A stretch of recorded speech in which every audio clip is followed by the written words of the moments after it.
ովքեր է։ Ես չեմ տեսնում եւ չեմ տեսնում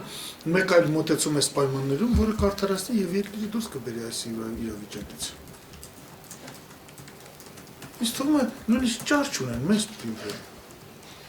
Իսկապես ճար չունեն, իսկ նրանք խորապես հավատացած են։ Խորապես հավատացած են, որ երկիրը պիտի ընդգրկված ձեր ցուցակում ինչ նկատառումներով է կազմվել, ասենք առաջին տասնյակը կամ 20 տեղը։ Այսպես ասեմ, հիմնական նկատառումն այն է, որ ռեսուրսների մեծ բանը դնում են ազատ դեմոկրատները, գաղտնիք չի, որ կար նաև ստորագրված մեկ այլ ցուցակ, որտեղ ես առաջ եմ։ Դա գաղտնիք չէ։ Բայց երբ որ մենք նայում ենք համեմատական ռեսուրսները, ապա մենք ինքներս ասացինք, որ ոչինչ։ Այդ դեպքում հայտարարեք վարչապետը մենք ենք, ֆրակցիան մենք ենք ղեկավարելու, կոնկրետ իմանձը նկատունը, կարող ենք այդ տարբերակով գնալ։ Դա մեզ համար փաստ չի։ Միևնույն է մենք երկրորդ համաներներով գլխավորներից մեկն ենք, միևնույն է մենք վաճ ենք, մենք զգում որ Խաչատրյան Քոքոբյանի առաջի համարն է, հասկանում եք։ Մյուս տեղերը էլի կազմել 15-20-ը։ Նույնիսկ նկատառումները այսպես են, ինչքան ինձ գիտեմ նախկին ժառանգության անդամներից Ստեփան Սաֆարյանը կա եւ Անահիտը այդ մոտեցումն եղել այն, որպեսզի մի քիչ հայտնի մարդիկ լինեն ցուցակում։ Հա։ Գաղափարակիր չէ ձեզ։ Ազատական։ Ես հիմնականում համարում եմ, որ գաղափարակիրը նրանց բացատրվել է։ Մենք ունենք երկու թուղթ ստորագրած, բացի այն, որ հրապարակվել է, նաև մեկ այլ թուղթ էլ կա ստորագրված, որտեղ բոլոր կետերը շահադրված են։ Ցուցակը կազմված է երկու քաղաքական ուժից հիմնականում։ Մնացածը քաղաքական անհատները, որ մեզ միացել են։ Եվ կա մեկ ոչ քաղաքական ուժ, ՀԿ, դա Էլեկտրիկ Երևանն է։ Իսկ ցուցակի քաղաքական պատասխանատուն եւ տնտեսական պատասխանատուն պարոն Քոքոբյանը եւ ես եմ։ Նրանք միացել են դրան եւ մենք շատ ուրախ ենք եւ ողջունում ենք նրանք, որ միացել են։ Այսինքն, երբ որ դուք հարցնում եք, ասենք, մյուս մարդիկ ազատական են թե չէ, դա այս բանը նշանակություն չունի, որովհետեւ պլատֆորմը ազատական է, ծրագիրը պատրաստ է, ով որ ստորագրել է թուղթը, ծրագիրը կարդացել է, բացարձակապես ազատական ծրագիր է։ Որ քաղաքական ուժին եք տեսնում ձեզ մրցակից։ Ես էլեկտորատի վրա եք դուք աշխատելու։ Ես քաղաքական մրցակից ավելի շատ չգիտեմ, չեմ կարող ասել։ Տեսեք, հիմա ես մեկի անունը տամ, մյուսի անունը չեմ տա։ Ես այստեղ կուզենայի խոսել միայն բանից, հանրապետական կուսակցությունից եւ դաշնակցությունից, որպես իշխանություն։ Ես ընդդիմությունից չեմ խոսում։ Հիմա եթե ես մեկին ասեմ, տեսնում եմ, իհարկե տեսնում եմ։ Մյուսը կասեն, «Ձխի չես ասում»։ Բոլոր նրանք, ովքեր իրենց հայտարարում են ընդդիմություն, մենք դա այդպես էլ ընդունում ենք։ Մենք չենք վիճակում, մենք դատավոր չենք։ Մենք ոչ մեկի դեմ չենք խոսելու։ Մարդը հայտարարում է ինքնընդդիմություն է, ինքը ընդդիմություն է, վերջ։ Վաղը հանրապետականը հայտարարի ընդդիմություն։ Ես կարող եմ խոսել միայն իշխող կոալիցիայի դեմ, հանրապետական գումարած դաշնակցություն, որովհետև նրանք ընդդիմություն չեն։ Հասկանում եք, դրա համար թույլ տվեք ես չխոսեմ, այդ հարցը չպատասխանեմ։ Շատ լավ։ Հիմա հրապարակում բանավեճ է, հեռանկարահանութանում դաշնակցության եւ հայկական վերածննդի մեջ երկու կոնկրետ հարցերի հետ կապված, ՕԵԿ-ը, ինչպես հայտնի է, շատ է խոսում առաջնակիցը պայմանագրային ծառայողներ լինեն եւ երկրորդը ավանդների վերադարձի հետ կապված, ինչը դաշնակցությունը թվերով, փաստերով ապացուցում է, որ պոպուլիզմը եւ հակառակը փոխում է հայկական վերածնունդը, թեպետ նախագահն է դրան արձագանքեց, ասես դա մոտարապես абսուրդ է, բայց ձեր կարծիքը երկու հարցի հետ կապված։ Առաջնակիցի վերաբերյալ թույլ տվեք ես ՕԵԿ-ի կարծիքը չասեմ, որովհետեւ ավելի վաղ մենք արտահայտել ամբողջ բանակը վերակառուցելու գաղափարը։ Եվ մեր ծրագրում դուք կտեսնեք բանակը վերակառուցելու խնդիրը, մեր մոտ առաջնակիցի խնդիր չկա։ Մասնավորապես 4 տարի ազգային ժողովում պայքարել եմ 40 ռազմականացված բնակավայր ստեղծելու ուղղությամբ, կանանց զինծառայության ուղղությամբ, որ զինվորը պետք է ստանա միջին աշխատավարձի չափ, ցանկացած զինվոր։ Եվ մեր ծրագրում մենք ձեզ ցույց կտանք, որտեղից այդ փոխը։ Այնպես որ ես չեմ պատրաստում այստեղ քննարկել այլ կուսակցությունների կարծիքը այդ մասին։ Կա իմ կարծիքը մարդ, որը 93-96-ին գլխավորել է կառավարությունը, այդ թվում բոլոր ռազմական հաջողությունները եղել են այդ շրջանում։ Ես ինձ չեմ վերագրում, կար նախագահ, կար պաշտպանության նախարարություն, բայց պաշտպանության նախարարությունը եղել է կառավարության կառուցվածքային ստորաբաժանումից մեկը սոսկ։ Հասկացաք, ես դա գիտեմ, ես դա պատկերացնում եմ, ես եւ նախկին պաշտպանության նախարարին եւ ներկային ասել եմ, որ ճանապարհը դա է, ինչ է կանում, անհասկանալի է։ Օրինակ նույն 1000 դրամների հետ կապված բացեք եւ նայեք իմ ելույթը, որ նույնիսկ եկամտարկը պետք է լողացող սանդղակ լինի, եթե շատ զոհում ենք իրաց փողոտան, եւ իմ ելույթում ասվում է, որ ինչի բանակը չի անցնում ամբողջովին վճարման, պարտադիր, բայց վճարման հիմունքներով ծառայելու։ Ինձ համար սա այս կոնտեքստն է եւ ես չեմ պատրաստվում ուրիշների կարծիքը քննարկելու։ Ուրիշների կարծիքը, սա մեկ։ Ինչ վերաբերում է ավանդներին։ Գիտեք, որ ավանդների փոխհատուցում կա այս պահին եւ ՕԵԿ-ը դրանում դեր է ունեցել 13-14 տարի առաջ։ Այստեղ կներեք, որ մեկ ընդդիմադիր կուսակցության անուն տալիս է, հա, այն ժամանակ, բայց այո, Հանրապետականն ու Դաշնակցությունն ասում են, որ մեզ մի մոռացեք այդ հարցում։ Բայց դա այդ ավանդների վերադարձում, այդ սխեման թույլ տվեք ինձ ասել, դա ձեռառնոց է, որովհետև մենք ավանդները վերադարձնում ենք մեկը 30-ի հարաբերությամբ։ Այսինքն ավելի լավ է մենք խոսենք ռեալ ավանդներից։ Ես կարծում եմ եւ մեր բանում այդպիսի առաջարկ կա, որ մենք նախ եւ առաջ ավանդը վերադարձնելուց առաջ մենք պետք է որոշենք, որ դա պետական պարտք է։ 1993 թվականի կառավարության որոշումը կա, որով կառավարությունն ասում է հարգելի ժողովուրդ, մենք փող չունենք հիմա ձեզ վերադարձնելու 93 թիվն է, բայց դա համարում ենք պետական պարտք։ Այդ կառավարության որոշումը ոչ ոք չեղա չի հայտարարել։ Եվ մենք դեմ ենք մեկը 30 հարաբերությամբ կոպեկներ վերադարձնելու մարդկանց ու հետո հայտարարելու թե մրցակցելու թե տեսեք ժողովուրդ ձեր համար ինչ են կարել։ Հասկանում եք։ Դա պետք է լիներ պետական պարկ եւ պետք է լինի պետական պարկ եւ պետք է սպասարկվի ինչպես պետական պարկ ամբողջությամբ։ Մենք նույնիսկ առաջարկել ենք խոսքը վերաբերում է 1.8 միլիարդ դոլարի մասին, որտեղ այն պահին, երբ որ Ռուսաստանը Բորիս Ելցինի կարգադրությամբ հրամանագրով դա դարեցրեց բանի ճանաչումը, Սբերբանկի պարտքի ճանաչումը, մեզ տեղեկացրին, որ Սբերբանկում Հայաստանը որևէ մասնաբաժին չունի, որովհետև Գորբաչովի անունը ո՞նց էր։ Միխայել Գորբաչովը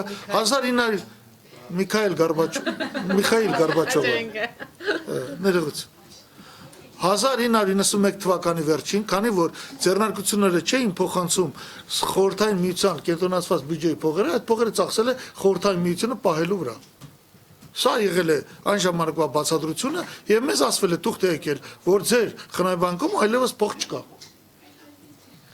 Մենք այն ժամանակ այնքան ազնիվ ենք եղել, որ դա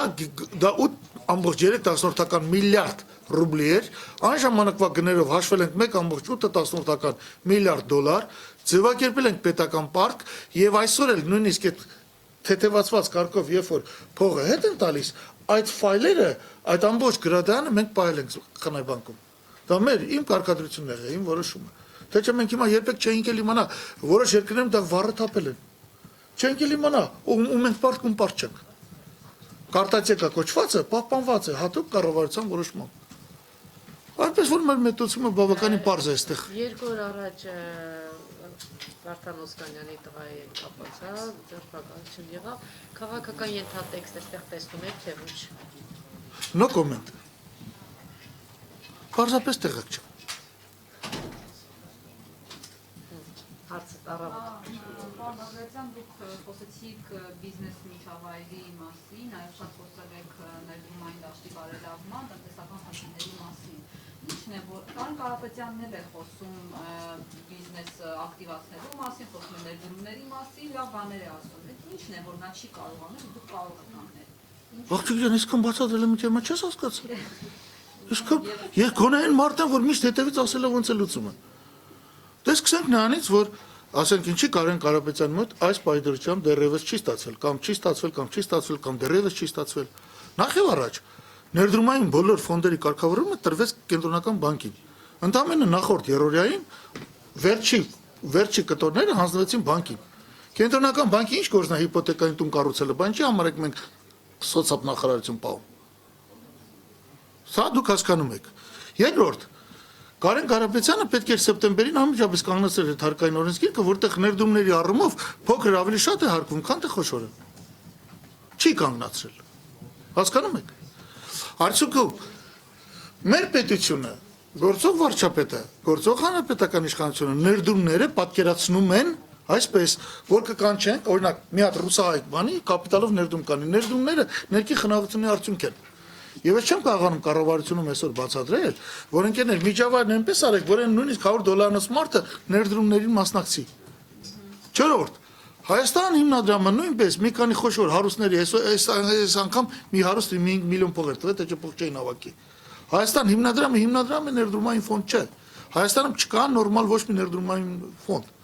6-րդ Կառավարությանը խորհուրդ է տրվել ստերիլիզացնել, կենտրոնական հասկանում եք սա որ ասում եմ, հա, թե չեք հասկանում, ստերիլիզացնել տրանսֆերտները եւ ստեղծել հզորագույն պետական ներդրումային ֆոնդ, սուվերեն ֆոնդ։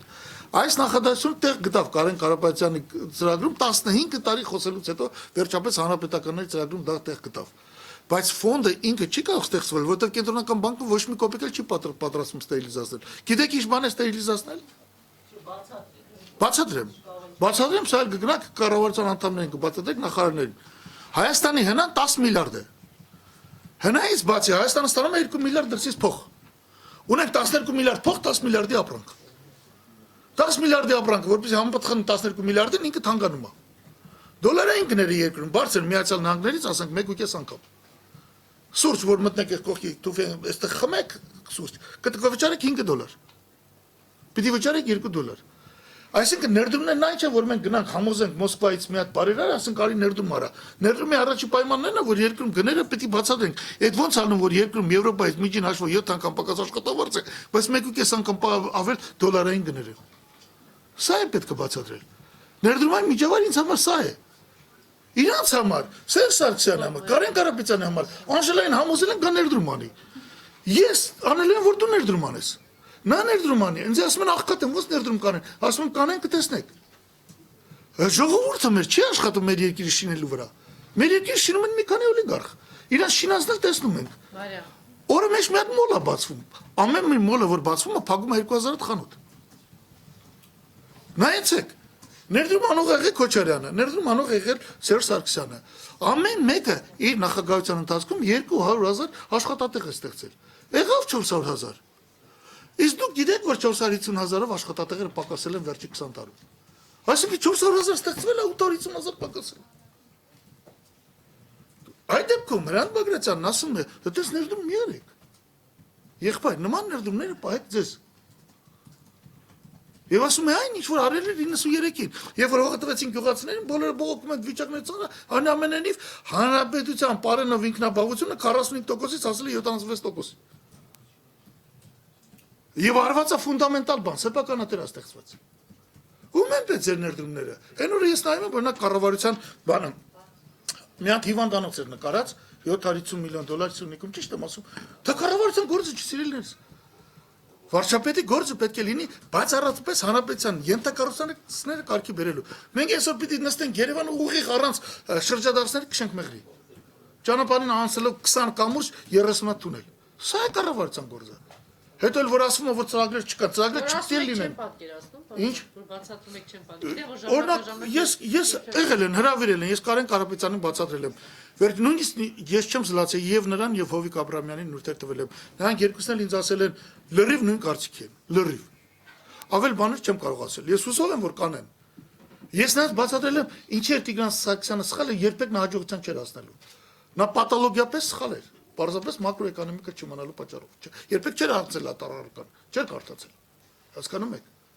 Այո, ֆինանսիստները հաշվապահն մակրոէկոնոմիկա չի անցել։ Ես էլ չեմ անցել խորհրդային միությունում։ Բայց ես հիմա 10 աշխարհի համալսարանում մակրոէկոնոմիկա կարտոն պլյուս մեգաէկոնոմիկա։ 4 լեզուներով։ Սովորել ենք։ Նա չի սովորել։ Եվ նա սովորած լիներ, նա այտենց հեշտ չէր լուծի կենտրոնական բանկի հարցը։ Ինչա նա չի ստերիլիզացնում դրամը։ Ինչա կենտրոնական բանկը կուրսը պահում, դա հեշտ է։ Ինչի գնաճը հանգարց տվեցին իրան։ Գնաճի հետ կենտրոնական բանկի ինչ կապ ունի։ Ապրանք շատ կա, գինը քիչ է։ Ապրանք քիչ կա, գինը շատ է, դա արտադրության հարց է։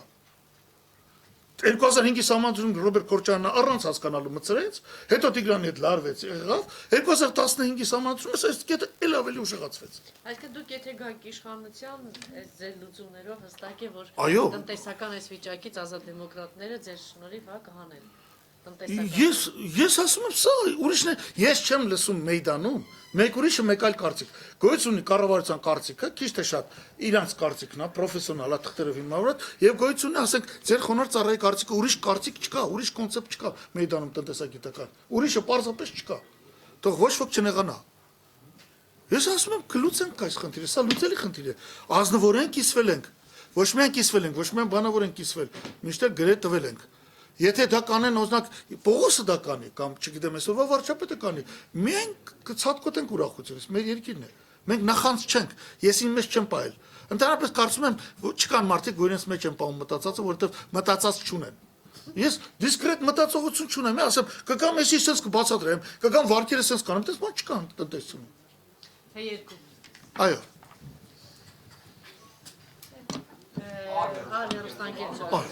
Այսօր արդեն սոցիալական մեդիայում եւ տարբեր շրջանակներում անդրակաշարքների մասին են Այո, այո։ խոսում, լայն կոնսոլիդացիա, ռեսուրսների օգտագործում, արդյոք ազատ դեմոկրատները եւ դուք հայտնում եք որևէ մեխանիզմ սրա դեմ պայքարելու, նկատի ունեմ մրցակցությունը որպես այդպեսին ոնց են տանալու։ Ինչ ունենք այս պահին, մենք ինչ ահազանգներ ունենք։ Ես ուզում եմ զգուշացնել հանրապետականներին։ Մենք ունենք ահազանգներ, որ մարդկանց տարել են ուրիշ տեղել են գրանցել։ Եվ արդեն հազարված, ասենք քվարկես, այստեղ այդ առավոտյան քեզ կտանենք ուրիշ տեղ։ Մենք սա նման լուր ունենք։ Մենք ունենք փաստ նման։ Սա համակարգը հրահանգը թե չէ, չգիտեմ։ Մենք ունենք փաստեր, մամուլում հրապարակված մեր մարդիկ մեզ զեկուցել են հեռախոս բաժանելու փաստեր, հեռախոսի խոստումները։ Լսել են մարդկանց, ասվել է խոստումները։ Մենք նաև մեկ այլ կուսակցությունից նույնպես այդպիսի բաներ ունենք, խոստումներ։ Մեզ ասել են տեղ գյուղացիների, ես հա չեմ ուզում բարձրաձայնել հիմա։ Հասկանում եք։ Հա? Եվ որ փաստը տեղի կունենա։ Բայց մենք հստակ ունենք փաստը, որ մոտեցել են մարդուն, ասել են, այսքան փողը ձեզ չէ խանգարի։ Միայն Ինչ? ինչպես եք պատկերացնում այս գործընթացը, փաստը կային փաստային, ինչպես տանեմ։ Այն ձեր ցավատանեմ։ Մի հատ կլինի գնաք այս ժողովրդին հարցնեք, ինչպես է ինքը պատկերացնում իր կյանքը ընդհանրապես։ Դե ուզում եմ վերցնի դրա վերջը լավ չի լինել, թող է ապրի, ինչ ասեմ, մենք ինչ գործ ունենք ստե։ Փողել ծախսում ենք։ Փողել ծախսում ենք, այդ ձեր ցավատանեմ։ Միայն ՀՀԿ-ից է, թե այլ ուժերներ։ Ասեցի մեկ այլ ուժ էլ կա, անուն թույլ տվեք չտալ։ Առաջի երկու խախտումներ, որ ասեցի, հեռախոսի մասով, գրանցուի մասով, բնականաբար իշխանության հետ է կապված, դա ՀՀԿ-ի հետ է կապված։ Մյուս երկու փաստերը թույլ տվեք չասեմ, ես բան չասեմ։ Ձեր կարծիքով, եթե ներկայիս իրավիճակից սկսենք գնահատել, իշխանությունների խոստացած ամբից ընտրությունները չեն սպասվում։ Դե ես ահազանգներ ասեցի։ Չէ, ամբից ընտրություն չի լինելու, ես գիտեմ, որ մարդկանց կաշառելու են, բայց հրաման պետք է տան, որ կաշառեն մինչև ընտրությունը։ Մենք ամեն ինչ արել ենք, որպեսզի տեղամասում այդ խախտումը չլինի։ Բայց ես ուզում եմ, որ դուք, ես կներեք մինչև հրապարակի խոստալը, ես ուզում եմ, վերջապես, ժողովուրդ ջան, ես բանը չեմ, Քրիստոսը չեմ, էլի այդ ձեր ցավատանը, ոչ ոք Քրիստոսը չի, բացի Քրիստոսից։ Այդ ձեր ցավատանը, ախր ժողովուրդը չպետք է վերցնի։ Մենք ինչ անենք, լավ։ Փող էլ ծախսում ենք, գնում ենք իբր աշխատավարձ է ստանում այնտեղ մի $1000 բերում ենք, եկա էլ փող ենք ծախսում, հասկանում եք։ Ինչի համար։ Մի քիչ մտոլոր ստեղծեք, այդ ձեր ցավատանը, մեզ երկիրը կկորի։ Միակ երկիրն է, Իրանում կաշառքով չի, Թուրքիայում կաշառքով չի, Վրաստանում կաշառքով չի, այս 3 տեղը դեմոկրատական ընտրություններ են, Ադրբեջանը մալադեց են, вообще դեմոկրատական չի անում։ Ընդհանրապես ասում ընտրություն չլինի, ավելի լավ տենց անենք։ Ում որ պետք է դնենք թագավոր, ասենք էլ ընտրություն չկա։ Այդ ավելի լավ է, քան թե այս վիճակը։ Դա Տնտեսական ծրագրի մասներում հարցներ դուք արդեն խոսեցիք, երկրորդ հարցը, այսօր կոալիցիաներ են ստեղծում, միություններ, դաշինքներ են ստեղծում, ինչու չեն կայանում, դրանք արհեստական է, այսպես ձևական դաշինքներ են, տեսնում եք, ձեր գնահատականը ո՞րն է այս կողմից։ մի քանի խնդրեմ կա։ Ես ձեզանից չեմ տաքսնում։ Ասել եմ, ելի եմ ասում։ 2016-ի փետրվարին դիմել եմ 6 կուսակցության։ Ասել եմ, բերեք Ժերեբևկյան ոնց էր հայրեն մոռանում եմ։ Վիճակահանությամբ ամեն մեկս $100,000 դնենք, որ չգնանք իշխանությունից փող խնդրելու։ Լավ առաջարկ էր, հանդիպել եմ բոլորի հետ, ՀԱԿ-ը, եւ նախագահի հետ եմ հանդիպի առաջին, եւ Լևոն Զուրաբյանի, պատասխան։ Մենք խոշորենք, միավորվենք, բայց ասենք 3 հոգի մեզից մի հատ ձեզնից, ասի չի լինի, տղեկ։ Ոչ ոք չի համաձայնում։ Դիմել եմ Ռաֆուն գնացել եմ ժառանգության գրասակ, Մարտիրոսյան Արմեն, Ռաֆի Հովհաննիսյան։ Մենք ձեզ կպատասխանենք համագումարից հետո ոչ ոք չի պատասխանում, մինչև հիմա հունիսից Ռաֆի Հովհաննիսյանը չի պատասխանել։ Դա ընդհանրապես կուլտուրայի տեսակետից էլ անընդունելի։ Չեմ կարծում էլի, որ մենք մեծ բան ենք մեզից ներկայացնում, նարքին վաղճապետին չպատասխանենք։ Հասկանում ես։ Դիմել եմ Նիկոլ Փաշյանին մի քանի անգամ։ Սկզբից ասել եմ մենք քաղաքացիական պայմանագրով ենք գնում։ Հետո նոյեմբերին Սասուն Միքայելյանը իրենց համագումարից հետո երբ որ որոշվեց, որ կարող է դաշինք ունենան, նոյեմբերի համագումարից հրավիրեց 3 անգամ խոսեց եւ մինչեւ նոյեմբերի 20-ը պիտի պատասխանե։ Չպատասխանեցին նոյեմբերի 21-ին ես հայտարարեցի, որ այլևս ուշա ես ինձ վարչապետը տեսնում։ Դրանից հետո նորից զիջել եմ, ինչ որ մարդ միջնորդեց, նորից Նիկոլ Փաշյանը կապնվել է զանգենք փետրվարի սկզբին, հետո ասել է պետք է գնանք համաձայնեցնենք Էդմոն Մարուկյանի հետ, գնացել է չի զանգել։ Ես ասել եմ նոր պայմաններ, նոր պայմաններ ասել եմ։ Ես ապարտավոր եմ ասել մարդկանց։ Այսինքն մարդիկ ուրիշ բան են տեսնում։ Տեսեք, օրինակ նույն ՀԱԿ-ի հետ այսօր ՀԱԿ-ը ազատական թեւ է, բայց մենք երկու լուրջ խնդրեմ ունենք ՀԱԿ-ի հետ։ Այնուամենայնիվ երեք ես ուշադիր լսում եմ ՀԱԿ-ի ներկայացուցիչի ելույթը։ ՀԱԿ-ը պետք է մեզ փորձի համոզել, որ փուլային լուծումը ընդհանրապես լուծում կարող է լինել Ղարաբաղում, որ խաղաղություն կլինի, այլ ոչ թե նոր ավելի բորբոքված պատերազմ։ Մենք այս մի խնդիր ունենք, եւ երկրորդ խնդիրը մենք պիտի հասկանանք, որ մեր անկախ պետականությունը ու հայ-ռուսական հարաբերությունները, մենք էլ ենք ստրատեգիական հարաբերությունների կողմնակից, բայց չափ գոյություն ունի։ Այնուամենայնիվ սրանք լուծելի խնդիրներ են, միասին հանդես գալու համար, եթե հավասար եք։ Գնալեք, ես չեմ կարող գնալ ՀԱԿ-ում 7-րդ համարը դառնալ։ Չեմ տեսնում, բացի առաջին նախագահից, մյուս 5 հոգուն չեմ տեսնում, որ դրանից բարձր են։ Կամ պետք է ինչ-որ ժերեբև կա լինի, ինչ է կոչվում հայերեն։ Վիճականություն։ Կամ ինչ-որ մեխանիզմ, հասկանում եք։ Հասկանում եք դուք։ Կոկոբելյանի հետ պայմանավորվեցինք, տեսնում եմ մարդը ռեսուրսներ ավելի շատ ա դնում, ասում են, ասեցի խաչիկ, չնայած ամեն ինչ բանա, բայց գիտես, արի ես եմ առաջարկում, դու եղի առաջամարը, բայց դրա փոխարեն ֆրակցիան ղեկավարը ես կլինեմ։ Հնարավոր է պայմանավորվել, հնարավոր է։ Մանավանդ որ դեմ էին տվել, բայց նաև այս խոշոր դաշինքների ձևավորմանը խանգարեց ընտրական օրենսգիրքը։ Ինքը համանցան հակասում է, համանցանը ստակ ասում է, համամասնական կարգով ընտրվում է պարլամենտ։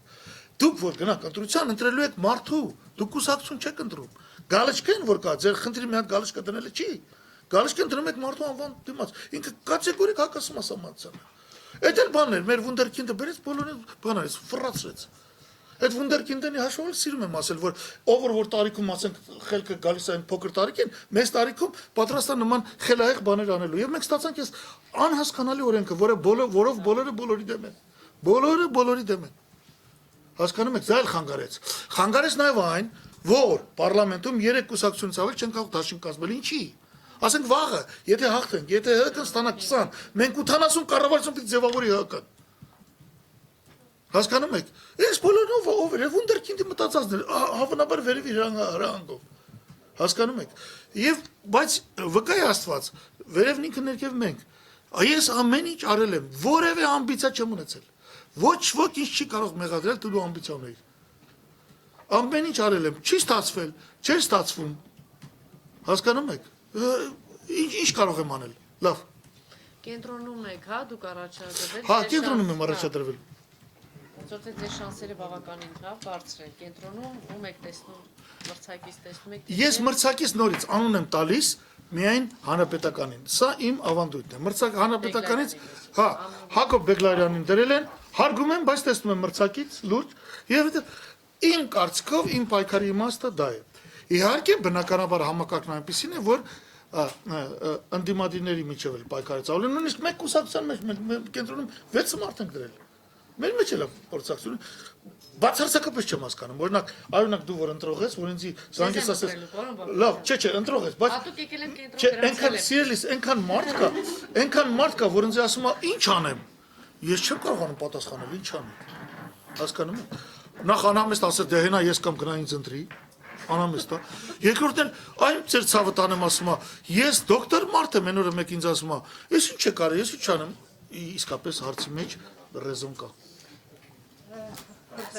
Վերջին հարցը, հա, երևի։ Քիչ առաջ երբ որ Ծաղկյան դաշինքի եւ հայկական վերածննդի ներկայացուցիչներն էին ասացին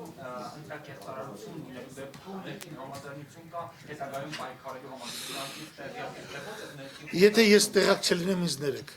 որովհետեւ ամեն ինչում չի որ հասցնում եմ։ Կարող է պատահի եւ պարոն Կոկոբելյանը կամ մյուսները տեղյակ են։ Ես չեմ հետաքրքրվել այդ ուղղությամբ։ Ես չեմ դրանով զբաղվում։ Պատասխան։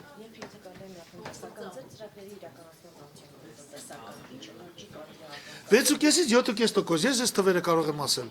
6.5-ից 7, մենք 4 մոդելով հաշվել ենք, ինչպես եւ նախորդ անգամ 4 մոդելով։ Ապկատկային կարի, ես լաբորատորիա ունեմ, որով կարողացել ենք նորագույն ժամանակակից մեթոդ, վերջի մոդելը ընդհանրապես լոգարիթմական ֆունկցիայով նորագույն դինամիկ մոդելներից մեկն է, որ մենք հաշվել ենք, որ պայմանները փոխում ենք, ինչքան աճ է հնարավոր։